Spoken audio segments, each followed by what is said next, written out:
Hello and welcome. I'm Jay Gonzo, and this is Jay Gonzo Designs. Today we're going to be fixing the Los Angeles Angels' terrible logo. And in doing so, we'll touch upon comprehensive branding systems and how they work.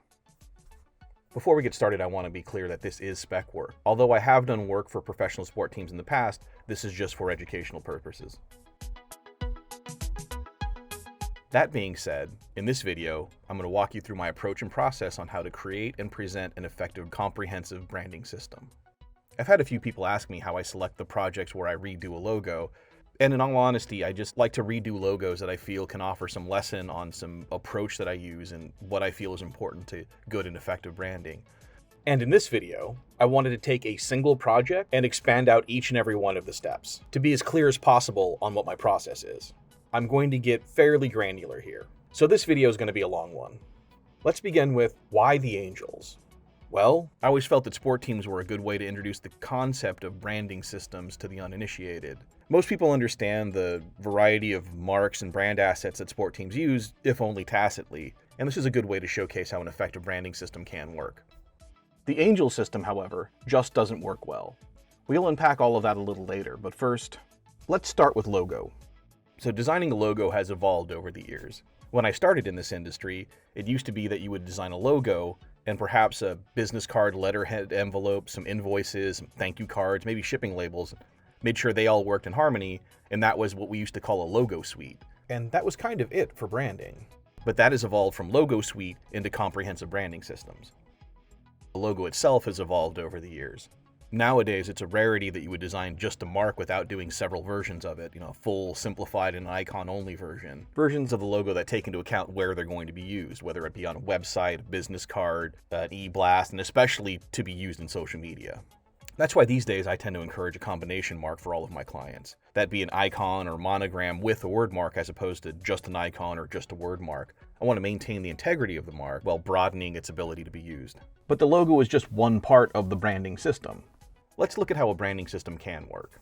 Let's take a couple of teams, the Dodgers and the Yankees. We've all seen their logo both on light and dark colors, but they also have their hat icon and the word marks that they use on both their home and away uniforms.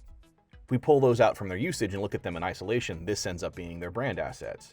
Their logo, their icon, their word marks, and their color palettes and fonts that they use, and in the Yankees case also the pinstripes.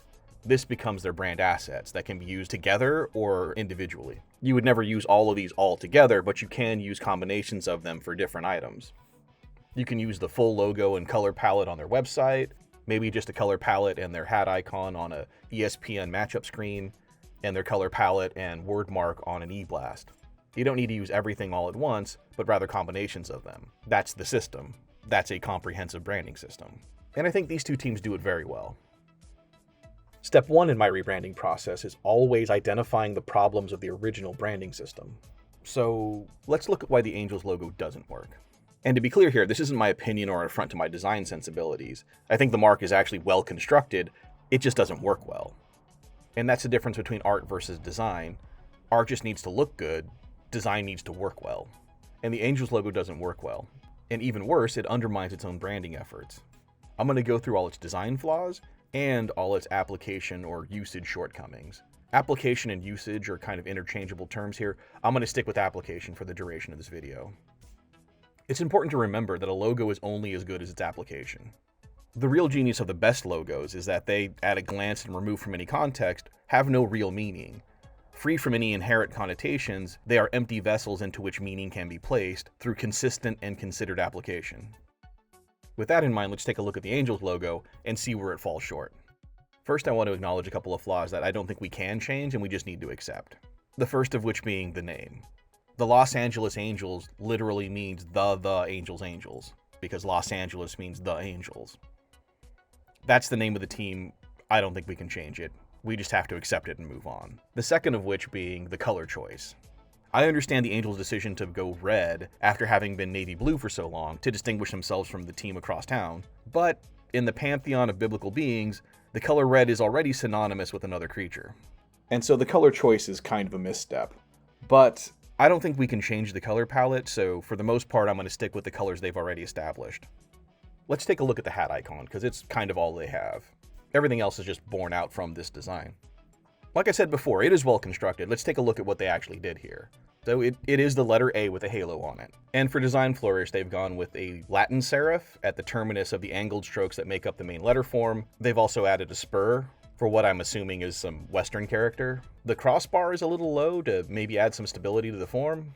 And the halo has some interplay with the letter form itself, where it appears to be around the letter form. There are the 2 shades of red on the letter form itself to add a faux dimensionality to it, with this mitered ridge running across the entire letter form. And then we start running into some design problems. Because they want to maximize the use of red across all of their branding, they added this navy stroke to separate the icon from the background, but that contrast is hard on the eyes, so they added another white stroke around the entirety of that to separate the navy from the background. So now you have an icon where the 2 strokes separating from its background are almost as thick as the letter form itself. Also, because there's almost as much navy blue on here as there is red, when this is small, the 2 tones of red and the navy can appear to be purple. And now it just looks like a purple A on a red background. Also, the shape of this A is very tall and narrow. It is kind of slight. And in isolation, that works okay, but when you want to use just the icon in a social media setting, it really doesn't take up much room. This many concentric outlines around the letter form really detract from clarity. And this is a lot of colors to reproduce every time you want to put your logo on something. Also, I am really bothered by the gray halo. For a piece of heavenly accoutrement that should be golden and shining, they've gone with the literal dullest color possible here. I think they wanted to stay within their color palette, but this is a real misstep. Which brings us to the word mark. There is so much wrong with this word mark that I almost don't know where to begin. What they've done here is use the design style applied to the A and extended that to the entire word angels. So they all have the Latin serifs and the spurs and the multiple outlines and the dimensionality. And that style applied across 6 letters gets very busy very quickly. They have to make room for the spurs to not bump into each other. And because of the multiple outlines, they're creating counters in the letter forms that aren't naturally there. And some very tiny counters at that, which make the letters look very busy. And at small sizes, this is almost illegible. Not to mention when you make your icon part of the word, it becomes typographic and not iconic anymore. And then look how this word mark works on white or black backgrounds. And the kerning on this is kind of a mess even on a red background, but when you put it on a white or black background, it gets even worse. Do you need to kern the letters differently for the white background as you do on the black background? You really start to see some of the shortcomings of the word mark when you put it on a white or black background. Also, what is the one color version of this logo? Is it this? Or this? Or this? The sad truth is it's all of those. I've seen each of those versions officially used by the Angels across various items. Which brings us to application, the first of which is social media usage. Almost all social media platforms are going to have a circle for your profile image. But they are also going to have text that spells out the name of your business, so you don't need to put your full logo with the business name within the social media profile pic. So a lot of companies opt to put just the icon in the circle of the social media profile pic. But the shape of this A makes very little use of the space afforded to it. How little use, you might ask? Well, let's take a look. Let's figure out what proportion this triangle is to this circle. So let's say this circle is 4 inches wide, which gives it a radius of 2 inches. That means the base and height of the triangle are this. And if we do some quick math and figure out the area of the circle and the area of the triangle and divide the triangle by the circle, we see that the icon is only using around 35% of the space afforded to it. That is 2/3 empty. 2/3 of the space allowed to brand in are being unused. And that seems like a real waste to me. Let's look at how they brand their uniforms. They have arched the word mark and increased the size of the A for the front of the uniform. They have also maintained all of the outlines, including the white one, across all 3 jersey colors, so that the kerning and even the letter size looks different between the white and red uniforms. They've also used the A icon on the hat, on the chest, on the right sleeve, and within a patch on the left sleeve. That is 1, 2, 3, 4 times on the same uniform. That is a bit of overkill. They also use the same font style for the numbers, which really diminishes the impact and specialness of the word mark. When everything is written in the same font, your logo does not stand out. Your logo should look special. But this many usages on one uniform really diminishes that impact. And speaking of uniforms, one thing that's always bothered me is that the Angels don't have the city name on their away uniforms like a lot of teams do. It just says Angels on both the home and away uniforms. I mean, I guess I get why they don't do that. How would you make it say Los Angeles? I mean, I guess you could add it like this, which would look like this on the uniforms, which again, with that design style across all those letters gets almost unreadable. Or maybe you could do this, and would look like this on the away uniforms, which is not markedly different from the original logo. So maybe I need to find a way to effectively do this in my redesigns. And I should note, at the time of recording this, I am aware of the City Connect beach uniforms that they currently have, which are fine, but they're a little too gimmicky to be their everyday uniforms.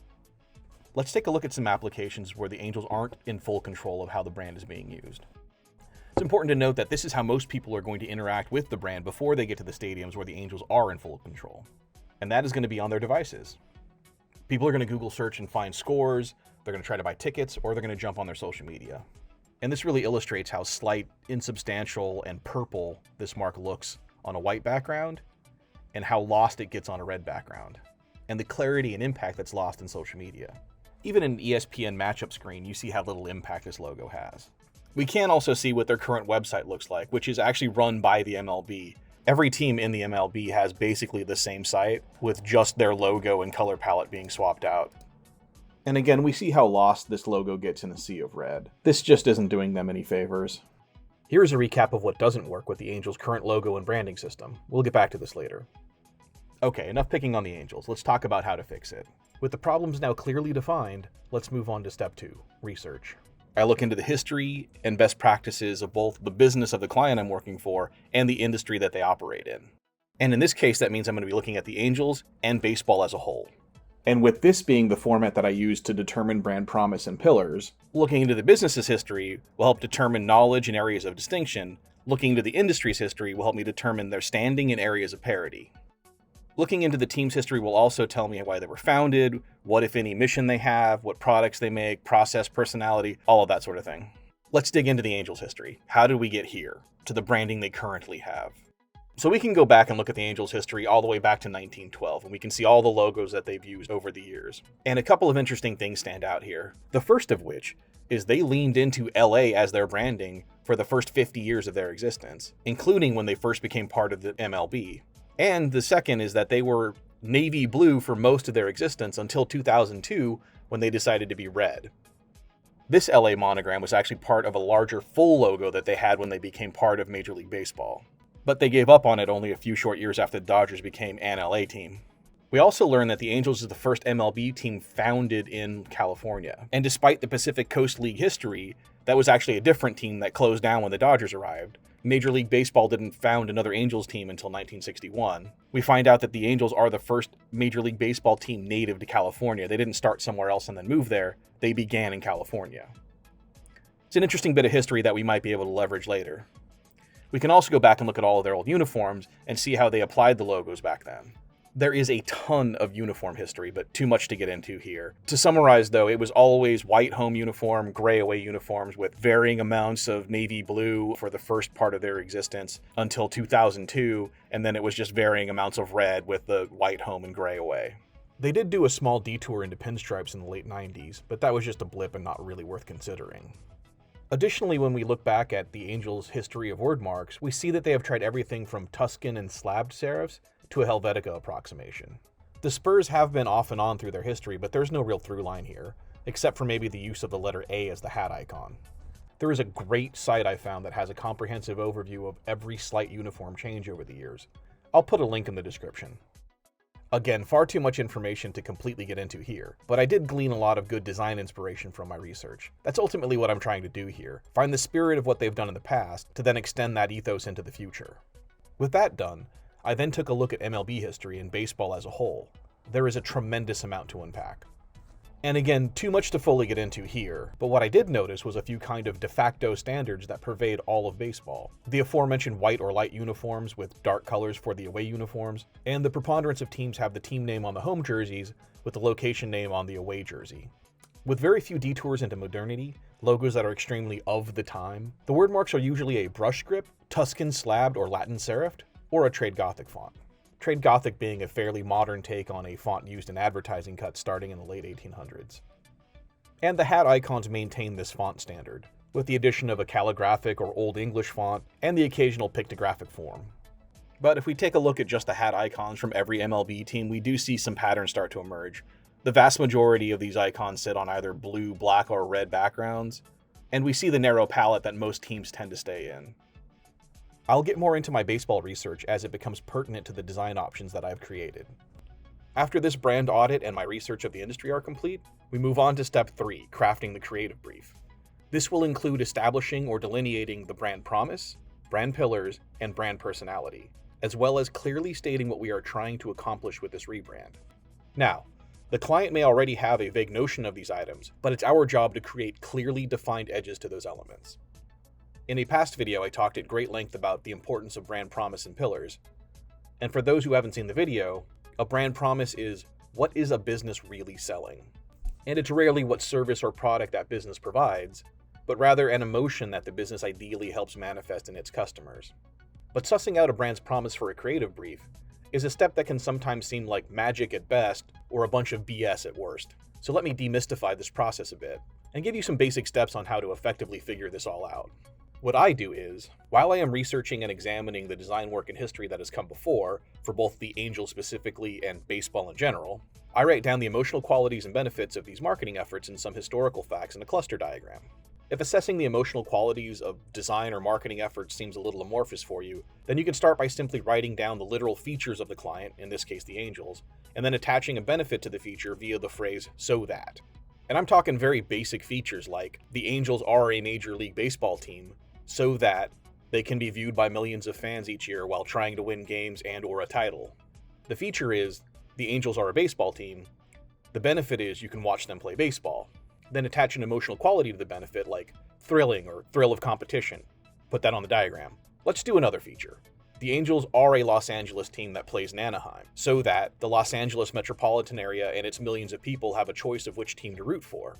And the attached emotion can be something like alternative or even underdog. Put that on the diagram. This can even work for basic design elements like the A logo has angled lines so that it has movement. Straight lines look still, angled lines have movement. And then dynamic goes on the cluster diagram. The Angels play in a stadium so that thousands of people can attend. Jot down community, and so on. You can even do this with the path of engagement that fans take when interacting with the team, from buying tickets to going to a game to following a team for a season or many seasons. Figure out how the average fan engages with the team and find what the emotional core of those experiences are. All this goes into the cluster diagram. Perhaps a bit haphazardly at first, but eventually some sentiments will begin to coalesce together. You'll begin to see some emotional through lines. I will then begin to place and connect analogous ideas into broader emotional categories, like placing hues on an emotional color wheel. When it feels like you are no longer adding new information to the diagram, try to figure out what overarching theme or emotion can fit neatly and completely above all of these terms. Almost like, what area of the emotional color wheel do all these sentiments reside on? That is your brand promise. And then interrogate this conclusion until you're sure it's unassailable.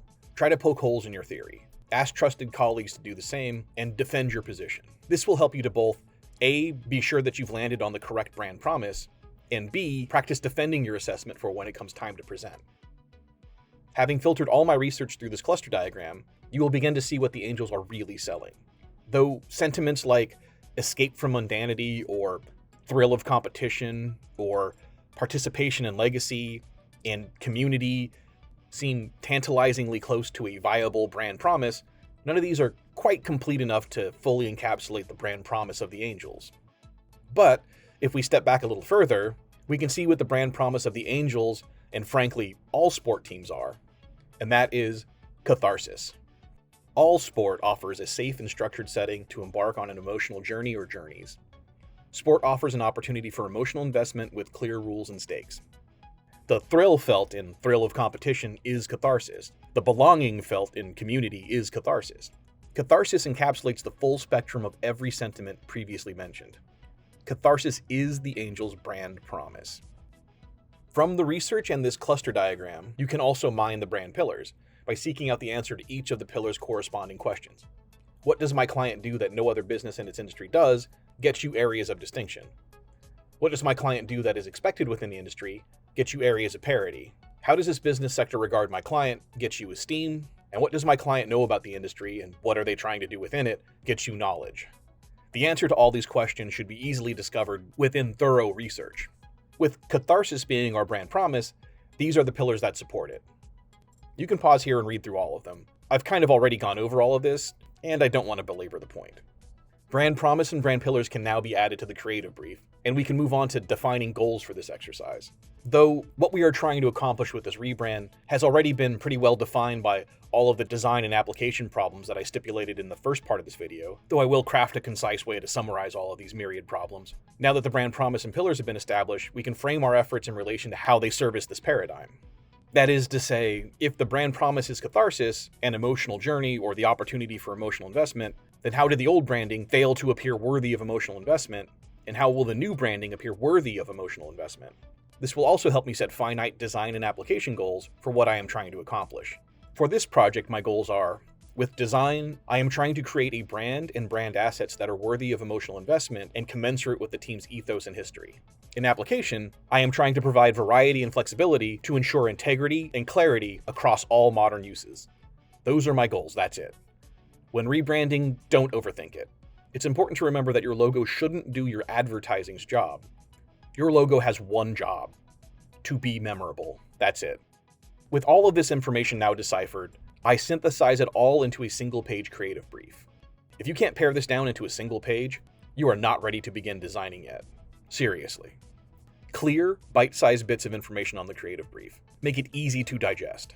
No client wants to be handed a homework assignment, nor will they engage with it. You have to make it easy for them. That being said, this is the format of the brief I would create for this project.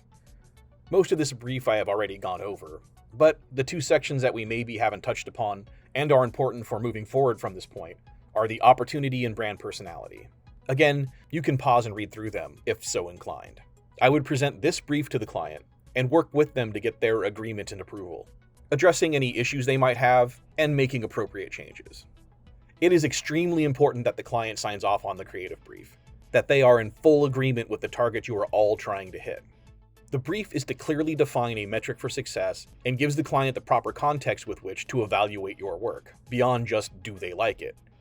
It frames what you present as what they need and not just what they want. Address their questions and concerns, articulate your position, come to a consensus. Once the brief has the client's blessing, we can move on to designing, and step 4, thumbnails. And when I do thumbnails, I do a lot very quickly. I don't try to over-refine every little detail. I just get the general idea on the paper and move on to the next idea. At this stage, I want to explore as many different avenues as possible. I know I'm never going to get it right the first time and that my best work will be the result of refinement. So this first stage is about getting the most amount of ideas out as possible and seeing what has potential. I then go through my thumbnails and I'll scan in everything I think might work, and then I start to polish it up in Illustrator. Which leads us directly into step 5, design. I feel that the actual design process is incredibly personal and unique to every individual. I'm not going to attempt to tell you that this is the way or that these steps yield the best results. I'm assuming that if you've watched the video this far, you're probably a graphic designer and you have an already established process. This isn't really a how-to video, it's more of a why-so video. So I'm just going to bullet point my steps and add some minor words of caution here and there about potential trouble areas.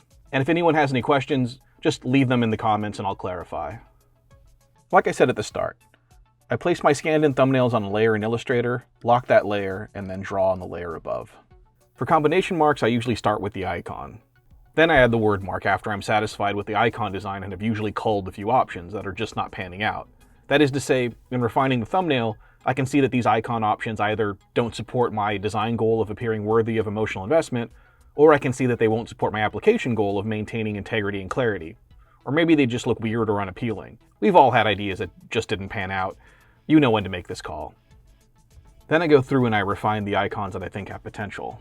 Ironically, my refinement process is kind of a mess. These files are a big jumble of images and potential font pairings, just stuff everywhere. Most of it not even on the artboard. If I make a small tweak to an icon, I just copy it and adjust the copy. Maybe copy it again and adjust that copy. So I still have the original in all iterations.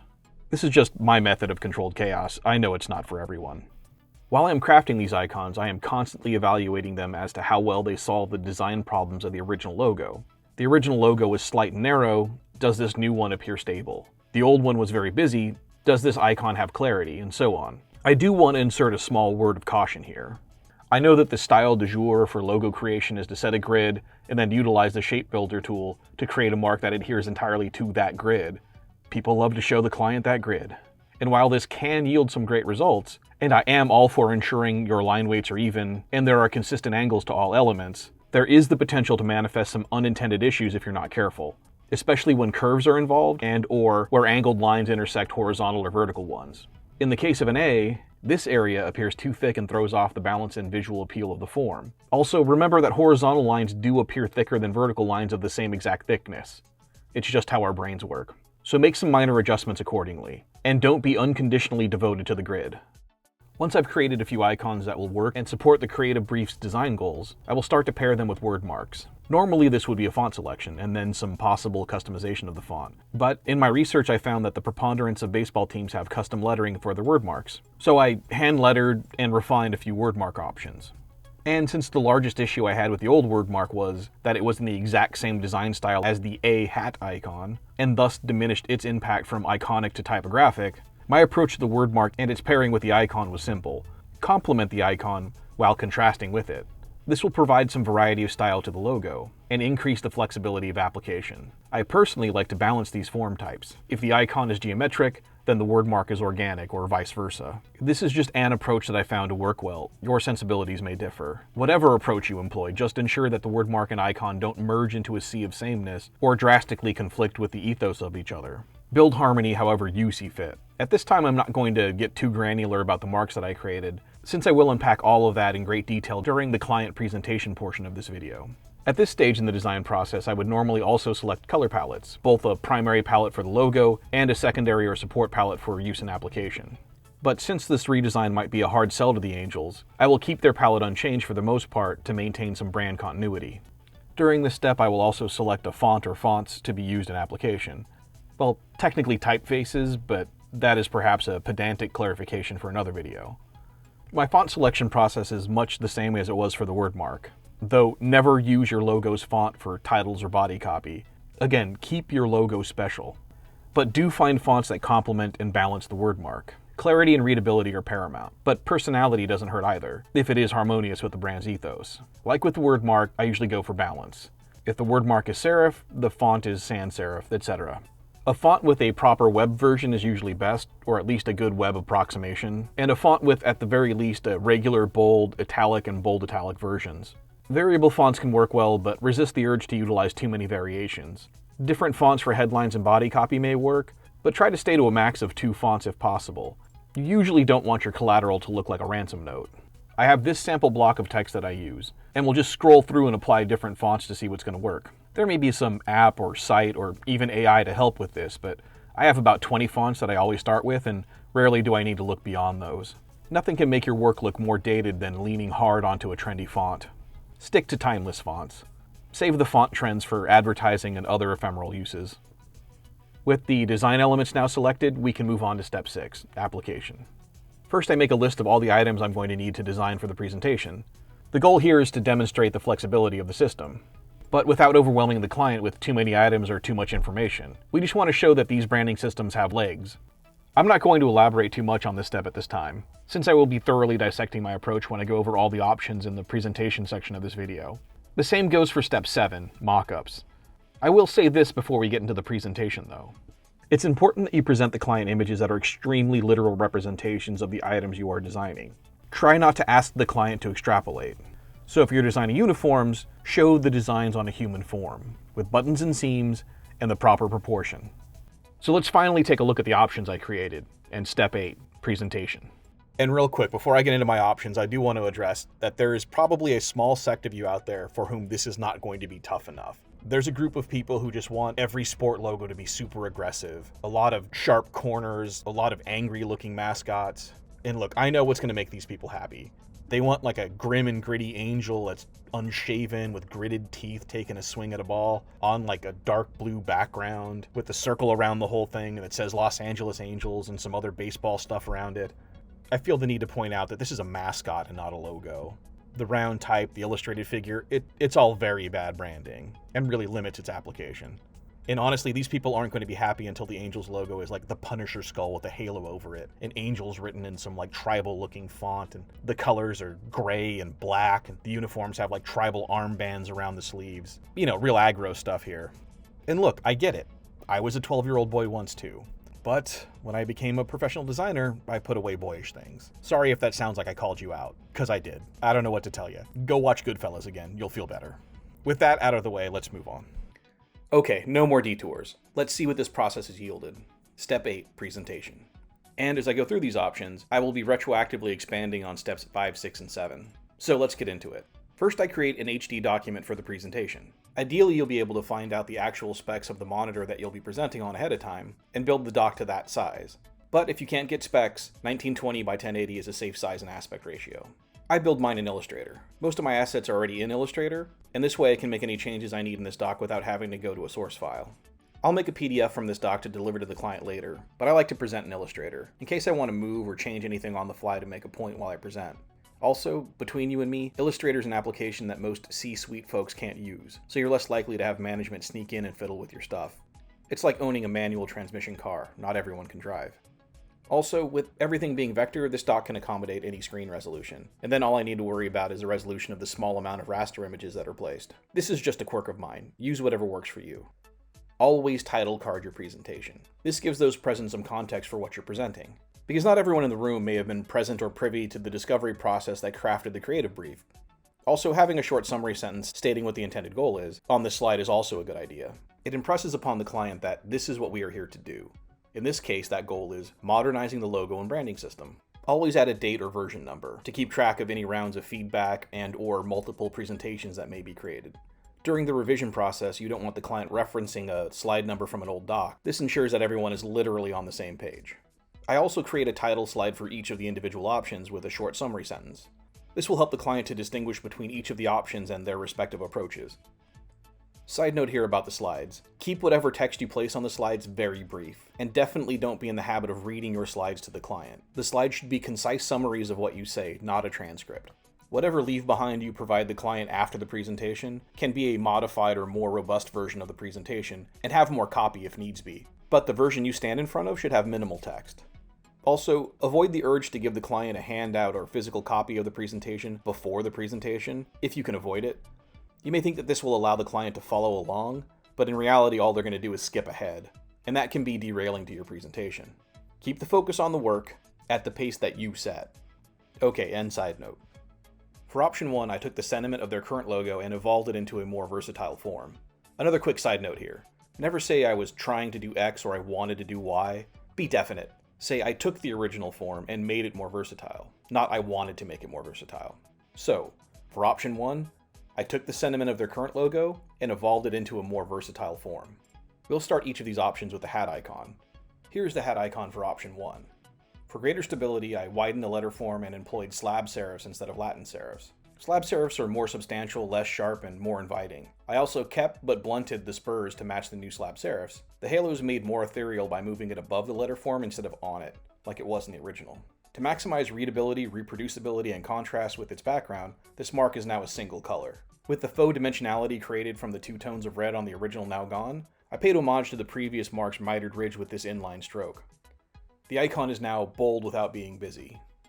And a note here, I would say all of this with the slide looking as is, but in the handout or PDF that I leave behind, this page would have these notes to recap what I said. Again, this is for after the meeting, not during the presentation.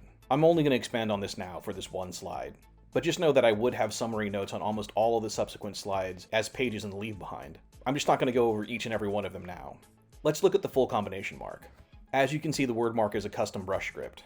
Organic forms to balance the geometric structure of the icon. I kept the stems of the brush script upright, to contrast the angled strokes of the A icon.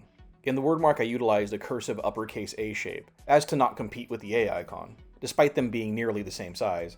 The word mark is mixed case to infuse some friendly character, and the traditional baseball swash has some fun interplay with the lobe of the G to add to this friendliness. The whole of the word mark neatly supports the icon for unity of the combination mark. The full combination mark breaks easily into its constituent parts and can be used individually. There are MLB teams that use the same word mark from their jerseys as their regular branding word mark, maintaining the arc or skew from the jersey, but this can oftentimes limit how the word mark can be used, or it creates some unfortunate negative space around it. So I created this word mark on a straight baseline, and then skewed it for placement on the jersey. This now becomes a special use mark only for the jersey. And the word mark portion of the combination mark has much better application possibilities. For this options palette, I'm going to stick with their current colors. These are the fonts I selected. Because the icon and wordmark are serifed, I went with the clean sans serif font. Now that we have a modular logo designed with a palette and font selected, let's look at how to apply these assets. Let's start with the uniforms, the most prominent and pure application of brand. In keeping with the traditions of baseball, the home uniform is primarily white, with accents of the Angels red for the hat, sleeves, belt, and the stripe on the pant sides, another baseball tradition. The icon appears only once, on the hat, and that special use word mark is prominent across the chest. The numbers on the front and back are a custom font, which on the back of the jersey has a similar inline detail as the icon, though they won't conflict since they are on opposite sides of the uniform. And on the front number, the font is the Angels navy to distinguish it from and maintain the specialness of the word mark. The player names on the back are in the selected Acumen font and sit in the traditional arc above the player's number. To keep from repeating the icon over and over, I created these patches for the sleeves. The right sleeve has this baseball with a white wing, another bit of heavenly motif, and the asymmetric placement of the wing depicts the ball flying forward. This patch also has the year that the Angels MLB team was established, as was present on the sleeve patch from the previous uniforms. Despite being a Los Angeles team, the Angels have never really employed LA within any of their branding, possibly because the Dodgers have seemingly claimed that space, but the design of the left sleeve patch contains an LA that the Angels can call their own. It sits within a home plate shape and is decidedly different from the team across town. All these uniform options have been designed to work well with a long sleeve undershirt, though I won't be showing this for every option. Also, I created these player mockups in Illustrator. I did find some flat uniform design templates, but they did a poor job of showcasing the design, so I created these. They allow the client to see the design on a human form and in context. I just traced an image that I found in Illustrator and made some small adjustments to help it look a little better. I keep all of the line work in each section of clothing separate, so I can just select and modify any element easily. For the away uniforms, the team color is utilized for the majority of the jersey, but with contrasting sleeves consistent with this option's home uniform design. And the remainder of the design is then palette swapped to maintain contrast and clarity, but it maintains the baseball tradition of darker colors for the road. The real innovation here is that this design option establishes a location signifier for the away uniform, which the Angels haven't earnestly done since 1964, and only sort of did in 1996, for a single season, so it's been a while.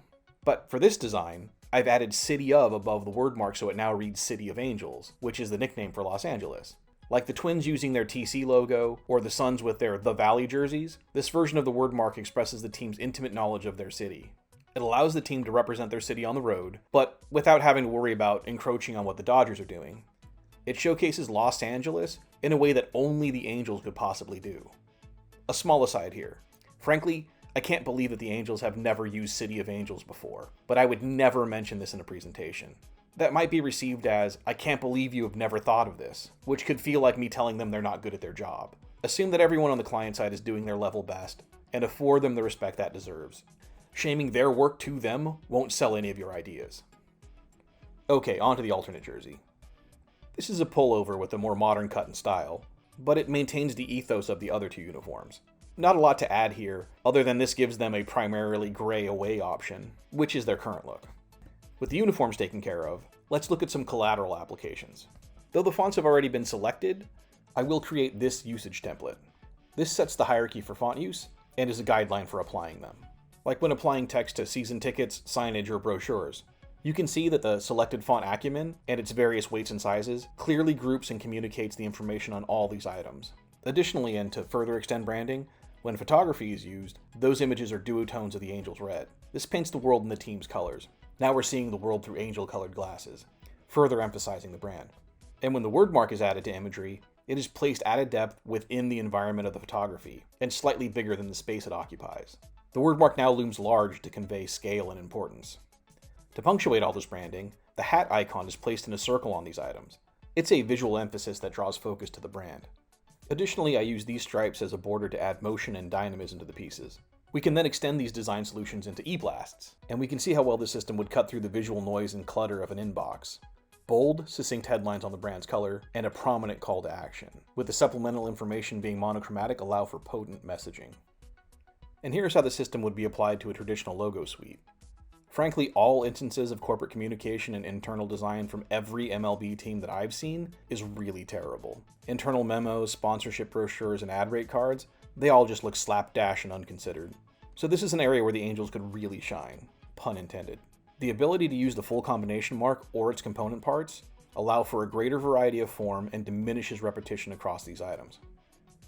The word mark again overpowers the front of the business card, with the icon tucked neatly next to the pertinent information on the back. Quick note about business cards here. Put all the information on one side. Most recipients of a business card these days are just going to take a picture of it, so don't make them take two. Pure branding on one side, all the info on the other. And on the subject of business card information, unless they are different URLs, stop putting both the email address and the website on cards. If a person you gave a card to sees your email address is chris@companyx.com and can't figure out that your website is companyx.com, you probably don't want them contacting you. For the presentation, keep the card information minimal. The client can and will add more information later. You can have the who's even still sending faxes debate at another time. Also, I did use the actual name of the current Angels president on these cards, though the information is made up. This touch will help the client to think of these designs as more real when presenting. Not much more to add here, except to say that I always design letterheads with a second sheet, in order to make a big splash of branding on the first page, and rather than diminishing any impact by repeating that splash over and over, the branding then shifts to an abbreviated form for subsequent pages. For merchandise and apparel, this single color logo is not only bold and unique, but it is also easy to produce. No need to register 5 colors to make a t-shirt. And these mockups are just images I found and made blank in Photoshop to then add logos to. I just use a bevel and emboss layer style to quickly and easily add dimensionality to the hat embroidery, and I use a displace filter of a grayscale version of the t-shirt template to warp the graphic on the t-shirt, so it doesn't look slapped on. When applied to the website, in addition to the improved clarity and contrast, we have the opportunity to create some variety of form and visual interest by using the word mark and icon both separately and also together in the step and repeat backdrop in the background here. The word mark maintains its established bigger-than-life placement in the banner ad, and the use of the Acumen font creates a hierarchy of engagement within the ads. For this mockup, I simply took a screenshot of their current site, and then blanked out all the logos in Photoshop, and then added the new logos back in. This gives the client a pretty literal view of this logo in action. And on your phone, we can see that this A takes far greater advantage of the social media profile pic, with better use of space and the clarity of contrast. We also see its boldness within a Google search result, and its prominence when buying a ticket. This mark maintains its integrity within the busy digital space. As with the website, for all these mockups, I just took screen caps, removed all the old Angels logos in Photoshop, and then applied new marks to them. Then I found a phone template to drop them all into, though this larger phone I just drew in Photoshop from reference. And finally, we can see how clean and readable this is in an ESPN matchup screen. This is just a mockup that I created from scratch, so I could swap out the logo options, and it allows the client to visualize what this will look like on SportsCenter or Baseball Tonight. Here's a brief recap of the system. There's the logo, both the full combination mark and its component parts that can be used separately. We have the special use word mark for the jerseys, including the new City of Angels arrangement. There are the secondary marks of the new patches, the duotone effect of the photography and the oversized word mark within them. There's the palette, and we now have the stripe pattern, as well as the fonts, including the custom uniform numbers. The branding system is not only these assets, but also how we use them. On to option 2. In this approach, I have taken the enduring tenets and traditions of baseball and applied them to the Angels, starting with the hat icon. The calligraphic form here is classic and dignified, sentiments worthy of emotional investment. The letter form supports the halo and is comprised primarily of vertical or horizontal strokes, rather than the angled strokes of a typical uppercase A. This maintains the form stability in a style more akin to a modern black letter than the Old English of the Oakland A's or the Detroit Tigers. It is decorative and sturdy, elevated but without pretense. And for this option's full combination mark, to balance the ornamentation of the icon, I used the austere Trade Gothic, a font that I pointed out earlier in this video when reviewing baseball's history, though I did modify the A, G, and S a bit to create a more staid and stable word mark, to better balance and provide unity to the combination mark. The component parts of this option can easily be used individually, and for this option's special use word mark for the jerseys, I employed this traditional baseball arc, and added this small decorative stroke that you would see in advertising cuts from Trade Gothic's heyday. Again, I am sticking with the team's current palette. These are the fonts for this option. Because the word mark is sans serif, I went with this slab serif font for display text and headlines. Rockwell is a classic font that is evocative of baseball's history. For the other tiers of text, I selected these modernized variations of Trade Gothic, to balance the serif headline font and increase legibility of any body copy. These aren't the same bold condensed variety as the word mark's Trade Gothic, so its integrity remains intact. With this option's modular logo designed and the palettes and fonts selected, let's apply these assets. The home uniforms are white with small accents of Angels red, including the hat with icon.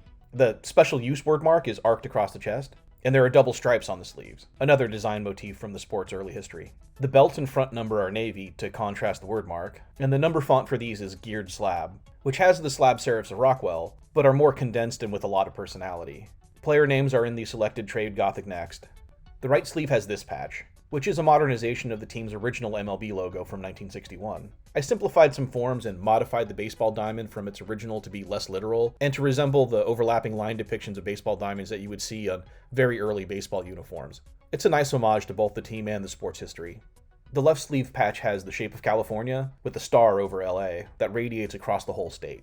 It also has the year that they were founded, and is contained in a shield. This badge coyly acknowledges their time as the California Angels. The away jersey is in the team's red, and again employs City of above the word mark. The remaining jersey elements are palette swapped to maintain contrast and clarity, and to match the gray pants of the away uniform. For the alternate uniform, there is the two-tone hat with the original LA on it, and the A icon is moved to prominence on the front of the jersey, with City of Angels arced above it. These pullover jerseys have no player name on the back, as classic jerseys didn't have them. Just the number. This uniform is a bold assertion of the team's history. The font usage guide demonstrates how well the selected fonts operate together, and sets a hierarchy. And we can see that exemplified within the ticket design, which has a classic look and is all font. The boldness of the headline font is clear with its use in signage and on a brochure. The photo treatment for this option is black and white with accents of Angels red, to echo the design ethos of the uniforms.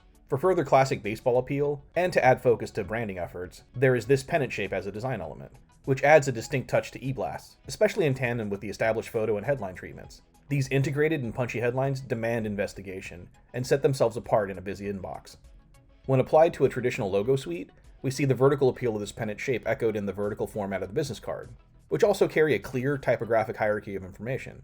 The rest of this system utilizes the pennant to accentuate both the full combination mark and the icon only across all of these branded items.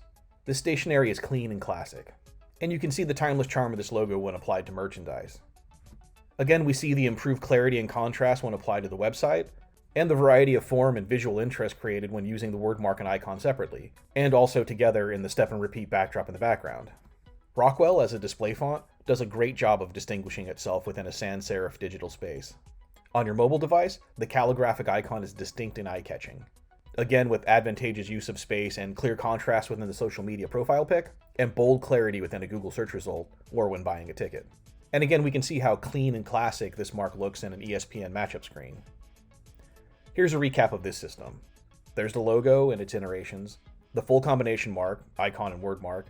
We have the special used arced word mark for the jerseys, with the City of Angels version, the secondary marks of the new patches, the photographic style, black and white with pops of Angels red, and the bold slab serif headlines within them.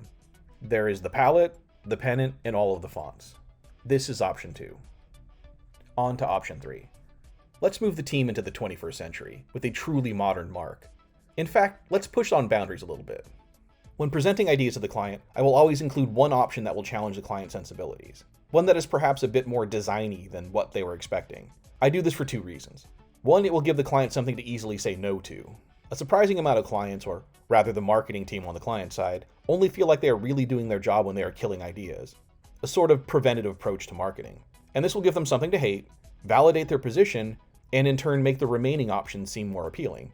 And 2, it will present innovative theories, methods, and approaches that can then be applied to one of the other options once it is selected. I've heard this practice referred to by many names, but the one that I prefer is throwing a duck. It's a football term for a weak pass that can easily be picked off, but in the design world it means giving the client something to hate, or a bridge slightly too far, and they can feel good about shooting something down, but you get them thinking about their brand in a unique way. A small word of caution here. Throwing a duck here does not mean that I'm presenting substandard or even bad work. Never present work that you're not proud of. For me, these options are always compliant with the creative brief and are fully fleshed out. I'm not showing anything half-baked just to make a point. In fact, this option most times is the option I would most like the client to choose. I just know that more often than not, these options veer too close to the avant-garde for their tastes. But it can expand their idea of what's possible for their brand. Again, let's start with the hat icon. The A is built from bold concentric strokes, and the crossbar of the A is formed from a wing intersecting the letter form. The wing is an active bit of heavenly accoutrement, and the tilted shape indicates forward movement. This mark is all about dynamism. The concentric strokes, the shapes and angles, all indicate energy and motion, and is truly a contemporary icon, but with enduring appeal. A quick word here about the construction of this icon. It may look as though it rigidly conforms to a grid, but in actuality, I had to make some minor adjustments so it appears balanced, as relying solely on the grid created thick intersections and cramped negative space. Again, don't fetishize the grid. Use your eyes. Back to the icon. Now that we have this dynamic update to the icon, let's update the palette that supports it. In my research of all MLB teams, I noticed that there are very few hues being employed across all teams, with red being amongst the most prominent. To both distinguish the team and to complement the team's identity, I shifted the palette to something far more angelic. This is the new palette. Also, I have given each color a name.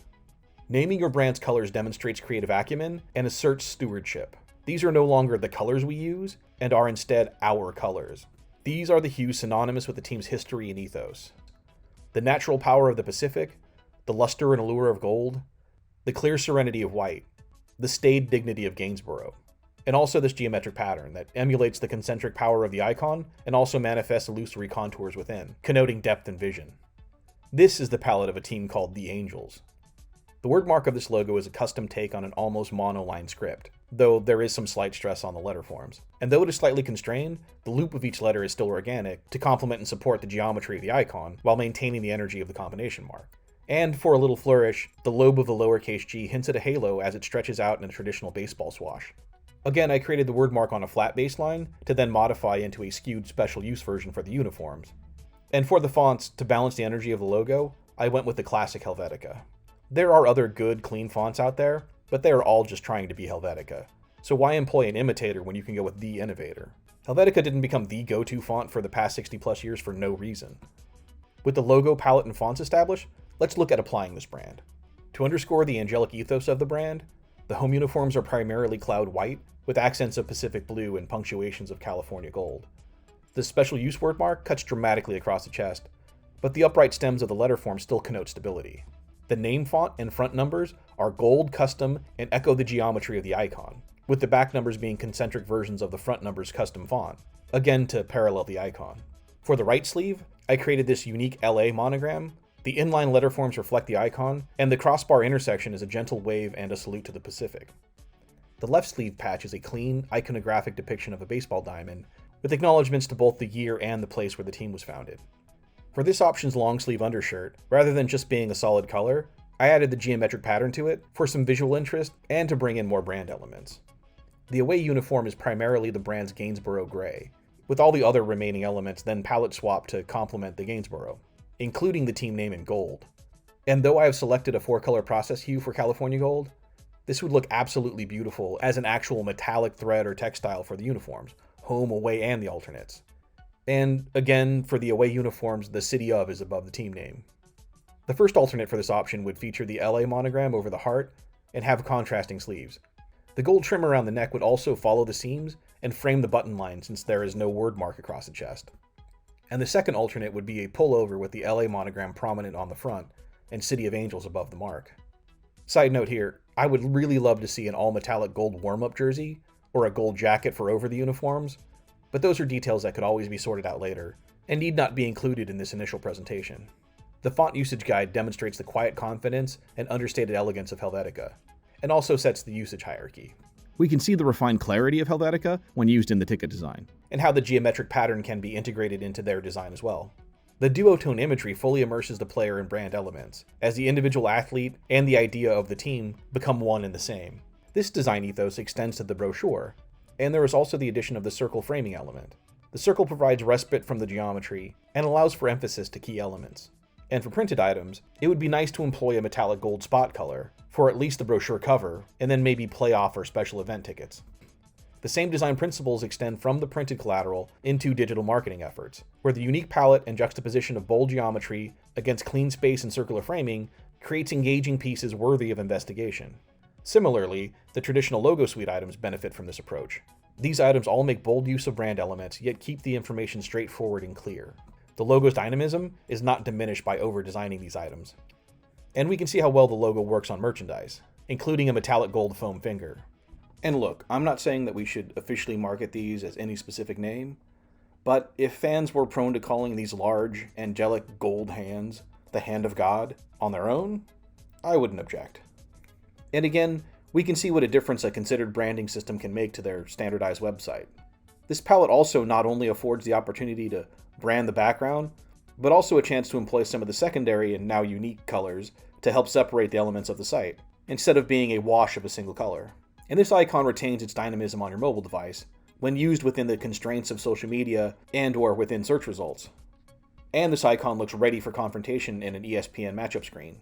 This mark is made to appear to be moving forward, since we in the West view going from left to right as forward, but the icon can be flipped to face the opposite direction in specific applications. Like, if it was on the other side of this matchup screen, it would need to face the other direction to maintain its confrontational posture. Or if it was on the driver's side of a vehicle, or a left sleeve, it should always appear to be moving or facing forward. Here's the recap of this system. There's the logo and its iterations, the full combination mark, icon and word mark. We have the special use skewed word mark for the jerseys, with the City of Angels version, the secondary marks of the new patches, including the new LA monogram, the duotone photography style, and the use of circular frames to contain them, and the always impactful Helvetica as a font. This is option 3, bold and confident. And with all that, I would thank them for their time and consideration. To end, I create this thank you slide. It thanks them and recaps the previous options in the order that I presented them. And I would then answer any questions they might have about theory, deeper explanations of why I did any of what I presented, and I would listen and note any concerns that they have. But a word of caution here. Do not offer up any design changes to placate them at this time. If the client has concerns or asks to see some changes, practice and respond with the following sentence. I hear, understand, and have noted all of your concerns, and I will work on some design options that address those issues over the next few days and get them over to you. Do not shoot from the hip. Make sure your team knows this as well. Shooting from the hip is a good way to paint yourself into a corner, to mix metaphors. You spent so much time considering every element of what you presented, you don't want that all undone by some offhanded comment or capitulation. When you are back in the studio, look over any of the notes on the client's concerns and figure out why they want those changes, not necessarily how or what they want changed. Once that is sussed out, reconcile it with the brief, and repeat steps 4 through 8 until they settle on a branding system. Then it's on to crafting a brand standards manual, but that is a process for another video. That's it. That is the entirety of my rebranding process. If you watched to this point, thank you. I hope this was all clear and thorough, and I hope this was helpful. Thanks for watching. Design like you mean it. Goodbye.